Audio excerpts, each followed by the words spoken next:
Ndugu zangu katika imani, awali ya yote nakuhusieni kadhalika naihusia nafsi yangu katika suala zima la kumcha Allah tabaraka wa taala.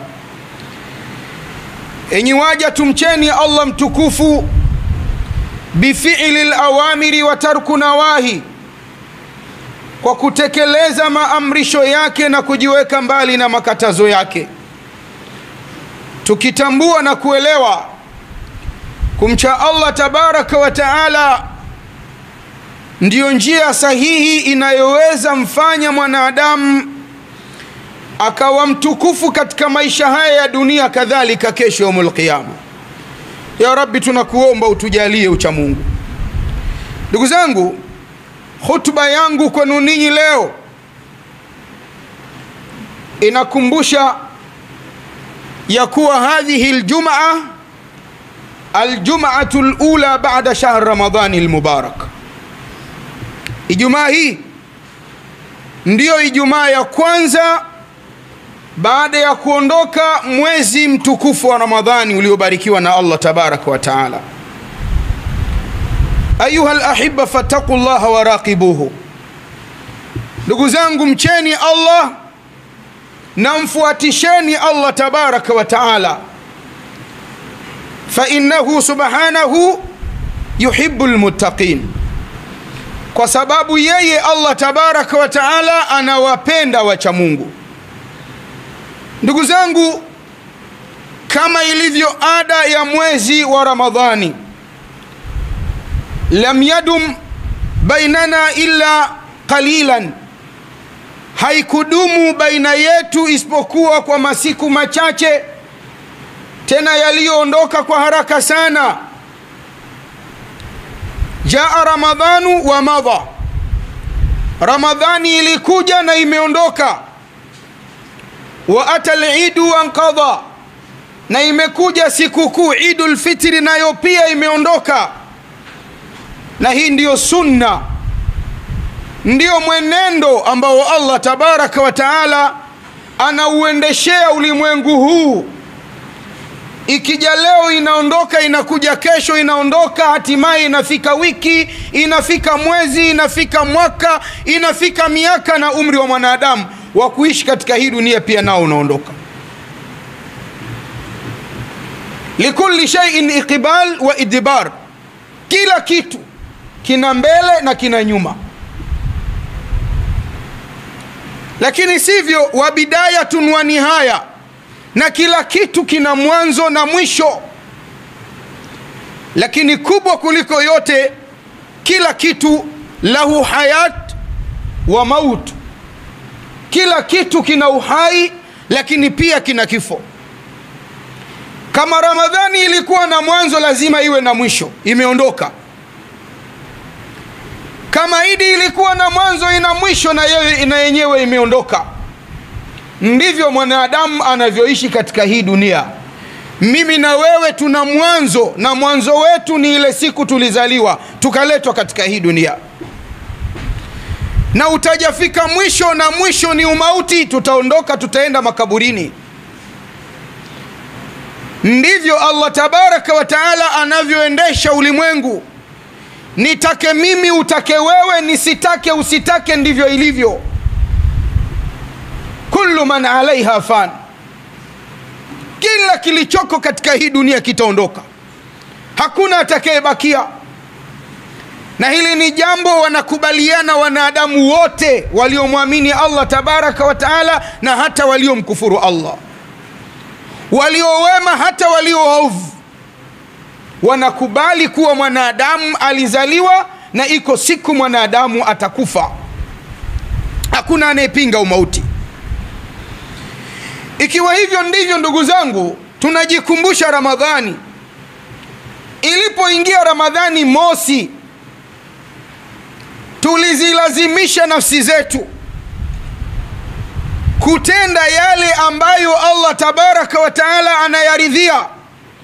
Tukawa ni wenye jitihada kubwa sana ya kumtii Allah mtukufu kwa aina mbalimbali za taati. Hata wale ambao misikiti ilikuwa mbali na wao ikawa karibu na wao, Hata wale sala 5 ilikuwa ni tabu kwao, ikawa ni kitu cha rahisi kwao. Hata wale ambao kutoa sadaka kwa wao nyoyo zao ni ngumu, wakawa wepesi, bali wanawatafuta wao wa kuwapa sadaka. Ala kullan, kila mwanadamu akakimbilia mtii Mola wake kwa namna ya vile alivyowezeshwa na Allah tabaraka wa taala. Na hili ni jambo ambalo linatakikana kwa kila mwanadamu hakika. Maana tumeletwa katika hii dunia na Allah tabaraka wa taala kumcha yeye Allah mtukufu, kumwabudu yeye Allah mtukufu, tena kwa pupa na kwa kukimbilia, tukijua na kutambua siku zinavyokatika ndio uhai wetu unavyokwisha. Tukaishi katika maisha ya kutekeleza maagizo, maamrisho, mahimizo ya Allah tabaraka wa taala. Al-Imran 133 Allah tabaraka wa taala anasema, wasari'u ila maghfiratin min rabbikum wa jannatin 'arduha as-samawati wal ard uiddat lilmuttaqin. Na kimbilieni katika kumtaka msamaha Mola wenu kwa aina mbalimbali za kurubati, kwa aina mbalimbali za vile ambavyo mkivifanya vitakuwa ni vyenye kukuwekeni karibu na Allah tabaraka wa taala. Halafu Allah tabaraka wa taala akaieleza pepo, wa jannatin arduha, na pepo ukubwa wake, upana wake ni upana wa mbingu 7 na ardhi 7. Pepo hii Allah mtukufu ameiandaa kwa ajili ya wale watu ambao wanaishi katika hii dunia hali ya kuwa wakiwa na pupa ya kumtii Mola wao, hali ya kuwa wakiwa na kasi ya kumwabudia Allah tabaraka wa taala. Ayuha almubarikun, enyi ndugu zangu mliobarikiwa na Allah tabaraka wa taala, mkatekeleza taa mbalimbali ndani ya mwezi wa Ramadhani. Hakuna raha iliyo kubwa na taufiki iliyo kubwa, bali neema iliyo kubwa kwa mja ambaye anamwabudu Allah tabaraka wa taala, kama mja kuwafikishwa na Allah tabaraka wa taala katika kupatia hayo matendo anayomwelekea kwayo Allah mtukufu, na kukubaliwa matendo hayo na Allah tabaraka wa taala. Mwanadamu akiwafikishwa kupatia ibada na akawafikishwa kukubaliwa matendo yake, mwanadamu huyu anaishi na furaha ambayo Allah mtukufu anaieleza katika surati Yunus aya ya 58, qul bifadlillahi wa birahmati, sema Muhammad, kwa fadhila za Allah na rehma zake, fabidhalika falyafrahu, kwa hilo na wafurahi, washerehekee.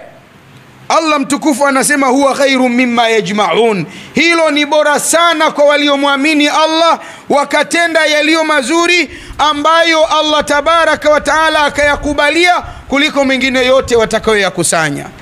Ndio sababu Mtume sallallahu alaihi wa alihi wasallama alikuwa akiitazama dunia, akaitazama akhera, akisimama kumuomba Mola wake, anamwambia Allahumma la aisha illa aishi al-akhirah, ewe Allah, hakuna maisha yaliyo bora, yaliyo mazuri, yaliyo mema, yaliyo na amani na utulivu kuliko maisha ya akhera. Tujalie tuyapate maisha ya akhera yaliyo na amani na utulivu wa kweli kesho mbele yako utakapotuhukumu kwa matendo yetu.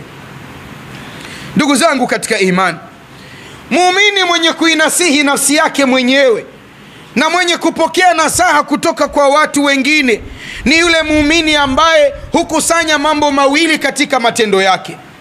Kwanza kabisa hukusanya kuyapatia matendo, ana pupa ya kutekeleza ibada katika namna iliyobeba elimu sahihi ya kuitekeleza ibada hiyo. Lakini akimaliza kuitekeleza ibada hiyo hujilazimisha kuendelea mtaka msamaha Allah tabaraka wa taala. Huyu ndiye muumini mwenye kuinasihi kweli nafsi yake, lakini mwenye kupokea nasaha kwa watu wengine. Ana pupa ya kupatia ibada, lakini anaishi akimtaka msamaha Allah tabaraka wa taala baada ya kuitekeleza ibada hiyo mbele yake Allah mtukufu, ili Allah apate mkubalia ibada yake katika yale madhaifu na manyonge ambayo aliyanyongesha wakati akifanya ibada hiyo. Na hii ni katika kubeba sifa ya ubinadamu alionayo. Anayafanya haya muumini huyu jabaran lima fihi minan naqsi wat taksir, akipinga na kukataa, akizuia na kuondosha yale mapungufu na madhaifu yaliyopatikana wakati anaifanya ibada hiyo akiwa yeye ni mwanadamu. Allah tabaraka wa taala katika hili amewaelekeza waja wake katika kupatia na kuongoka, na haya ameyasema wakati anaelezea habari za watekelezao ibada ya hija, aliposema Allah, thumma afidhu min haythu afadha an-nasu, wanaposimama mahujaji katika viwanja vya Arafa, kisha wanaondoka kuelekea Muzdalifa, na hatimaye asubuhi yake kwenda Mina Jamarati kurembea, wanaondoka wakiwa makundi katika namna ya mfano wa maji yaliyofurika. Allah tabaraka wa taala anasema thumma afidhu min haythu afadha an-nas, kisha elekeeni sehemu ambayo wameelekea watu. Lakini si hivyo, wastaghfirullah, namtakeni msamaha Allah tabaraka wa taala. Inna Allaha ghafurur rahim, hakika ya Allah ni mwenye kusamehe waja wake na mwenye kuwaonea huruma waja wake. Sheikh Abdurrahman Saadi Allah amraham alipokuwa akisherehesha aya hii ya Allah tabaraka wa taala iliyo katika suratul Baqara 127, anasema wa hakadha yambaghi lil abdi, na hivi ndivyo inavyotakikana kwa mja mwema, kullama faragha min ibadati, kila anapomaliza, anapokamilisha kumwabudu Allah tabaraka wa taala, an yastaghfirillah, amtake msamaha Allah tabaraka wa taala. Anaendelea kusema ani taksiri, na hii ni kutokana na mapungufu na madhaifu yaliyopatikana wakati mja huyo akimcha Allah tabaraka wa taala katika ibada hiyo aliyoimaliza.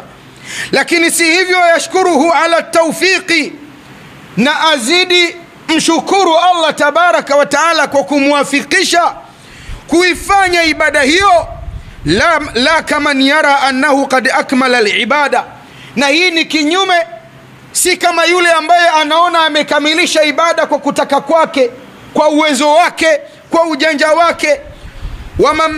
Wamanna biha, na Allah tabaraka wa taala akamneemesha katika ibada hiyo, waja'alat lahu mahlan wa manzilan wa manzilatan rafia, na akajijalia yeye baada ya kuifanya ibada hiyo tayari amejiweka katika daraja jingine kabisa,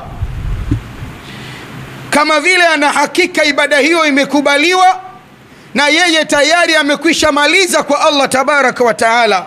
Akasema fahadha haqiqu bilmakti wa raddi al-amal, na huu ndio uhakika wa mja kuyarudi matendo yake, kuyaharibu matendo yake mbele yake Allah tabaraka wa taala. Anasema mwanawazuoni mwingine Ibnul Qayyim Allah amraham, anasema la shay'a afsada lil amali salih min al-ujubi wa ru'yati an-nafs, hakuna kitu kinaharibu matendo ya mja mazuri, ibada za mja alizozitenda, kama vile mtu baada ya kufanya ibada akajiona kuwa kamaliza na yeye ni bora kuliko mwingine, bali ubora wake yeye ni bora kwa alivyofanya kuliko alivyofanya mwingine, na akaiona nafsi yake ndiyo bora kuliko nafsi za watu wengine. Na haya ni matelezo ndugu zangu, tunateleza kwa kiasi kikubwa. Baada ya Ramadhani wananyenyuka watu muda mwingine pasina kujua, pasina kuelewa, pasina kutambua, akaona alivyofunga yeye ndiyo bora kuliko alivyofunga mwingine, akaona alivyosimama yeye kwa rakaa alizosimama ndiyo bora zaidi kuliko rakaa alizosimama mwingine, kana kwamba yeye ni secretary wa Allah, kana kwamba yeye amekaa kusaidia, anajua kabeba mafaili ya waja, halafu anaambiwa na Allah yule ni sahihi na huyu si sahihi.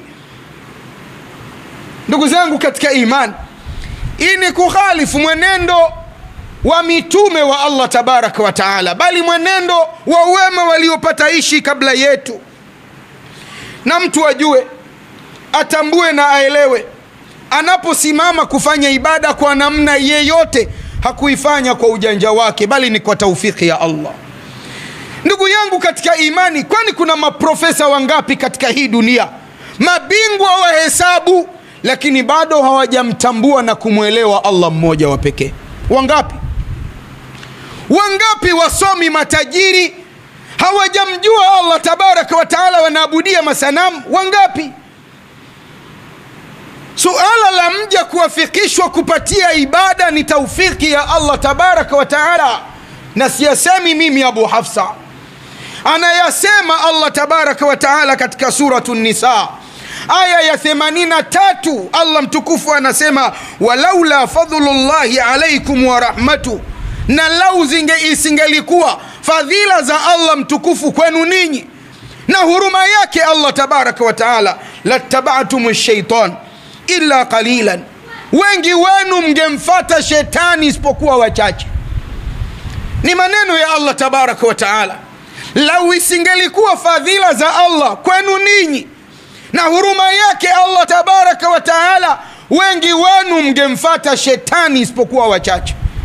Lakini taufiki ya Allah na fadhila zake, huruma ya Allah na mapenzi yake kwetu, ametuafikisha kupatia ibada. Kila mmoja ajipinde kulea ibada zake na kumtaka msamaha Allah tabaraka wa taala na kumwomba kabuli, pasina kuzodoa ibada ya mtu mwingine, pasina kuzodoa matendo ya mtu mwingine. Akasimama, umekula mchana wa Ramadhani, umekosea, sisi ndio tumepatia. Nani kakwambia wewe umepatia? Anayepasisha ibada za Allah ni Allah tabaraka wa taala. Nani aliyekwambia wewe umepatia hata ukajipa ukiranja usekretari wa Allah? Ndugu zangu katika imani, Allah mtukufu akiyasema haya pia anatuambia ndani ya Qur'ani, suratul Maida 27, innama yataqabbalu Allahu minal muttaqin, hakika si vingine Allah mtukufu anakubali matendo ya wale ambao wameyatenda kwa lengo la kujikurubisha kwake. Tuepukeni kujiona kwa nafsi zetu, tuepukeni jionesha nafsi zetu. Wako waja wa Allah tabaraka wa taala walioruzukiwa makubwa na Allah mtukufu katika hii dunia, lakini bado walijiporomosha na wakarudi kutafuta msamaha kwa Allah subhanahu wa ta'ala, wakarudi kutafuta msaada kwa Allah tabaraka wa taala. Tazama katika suratul Baqara 127, aya hii al-allama aliyekuwa mufti wa Saudi Arabia Sheikh Abdul Aziz ibn Bazi akiisherehesha aya hii ambayo Allah mtukufu anasema, wa idh yarfa'u Ibrahimu alqawaida min albayt. Muhammad, kumbuka alipokuwa Ibrahim akinyanyua nguzo za nyumba tukufu al-Kaaba, anaijenga al-Kaaba kwa amri ya Mola wake, wa Ismail, tena yuko pamoja na mwanae Ismail. Anasema Ibrahim, rabbana taqabbal minna innaka anta samiul alim, ewe Allah tukubalie sisi kwa hili tendo tunalolitenda, hakika yako wewe Allah ni mwenye kusikia na mjuzi. Ibn Bazi wakati anasherehesha maneno haya alibakia akiwa amesimama takriban dakika 5 analia, takriban dakika 5 analia, na baada ya kilio chake kupungua akatamka matamko yafuatayo. Anasema, amrun makhsusun, ni amri maalum, amri special itokayo kwa Allah tabaraka wa taala.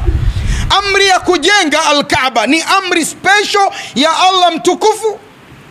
Amri hii liabadin makhsus, inakwenda kwa mja maalum, Ibrahim alayhi salatu wasalam, biamalin makhsus, tena anapewa atende matendo special na si jingine la kuijenga al-Kaaba tukufu, fi makanin makhsus, katika sehemu special ya Makkatul Mukarram.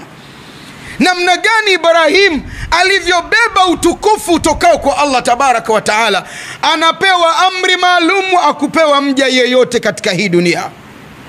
Mja mwenyewe ni yeye maalumu peke yake, anapewa amri hii na Allah tabaraka wa taala ya kutenda tendo maalum. Wangeambiwa hata malaika walifanye, lakini anaambiwa yeye na Allah tabaraka wa taala, na si mwanadamu mwingine kwenye hii dunia, tena katika eneo maalum, katika mji maalum. Anasema Ibn Baz, wa maa dhalika yas'alu Allahu alqabul. Lakini pamoja na haya kuyatambua yote Ibrahim, kuwa amri hii ni ya Allah, ameniamrisha mimi, pengine apandishe mabega, ajione yeye ndio yeye kila kitu. Ibrahim bado kaporomoka chini na mwanae, anamwambia Allah akimbembeleza, rabbana taqabbal minna innaka anta samiul alim. Ya Rabbi, kubali matendo yetu sisi waja wako tulio madhaifu. Hakika yako wewe Allah ni mwenye kusikia na kuona yatendwayo na yasemwayo na waja wako. Na sisi turudini kwa Allah tabaraka wa taala, tuache kuchakurana kwamba huyu yuko hivi, mimi ndio bora na mwingine sio bora. Umefanya ibada ukafunga siri yako wewe na Mola wako, bakiza hivyo na bakia hivyo, mwachie Allah tabaraka wa taala. Bali wajibu wangu na wako ni kuendelea mbembeleza Allah mtukufu akubali matendo yetu, funga zetu, visimamo vyetu, sadaka zetu na wema wetu wote tuliofanya ndani ya Ramadhani. Ndugu yangu katika imani, Ramadhani imeondoka, lakini imekuwa ndio ufunguo ulio mwema kwako wewe wa kuendelea kutenda matendo mema mbalimbali katika kipindi chote cha miezi 11 mingine baada ya Ramadhani. Isiwe kuondoka Ramadhani ndio sababu yako wewe kuacha kufanya ibada ya sala, kuacha kusimama usiku, kuacha kutoa sadaka, kuacha kuwa mwema, ukarudi kwenye maovu mengi ambayo uliyahama kabla ya hapo. Ya Rabbi, tunakuomba zikubali funga zetu. Ya Rabbi, tunakuomba kubali visimamo vyetu. Ya Rabbi, tunakuomba kubali sadaka zetu. Ya Rabbi, tunakuomba yakubali mema yetu yote. Ya Rabbi, daima tulee tukiwa ni waja watiifu na wasikivu kwako katika siku zote za mwaka na zilizobakia katika kuishi kwetu katika hii dunia. Tusamehe tunapoteleza ya Rabbi, wewe ni mwingi wa kusamehe waja wako, na sisi ni madhaifu na wakosaji kwa kiasi kikubwa. Aqulu ma tasma'una wa astaghfirullah li wa lakum wa lisailil muslimin wal muslimat fastaghfiruhu innahu huwal ghafurur rahim wa huwa al barru al karim.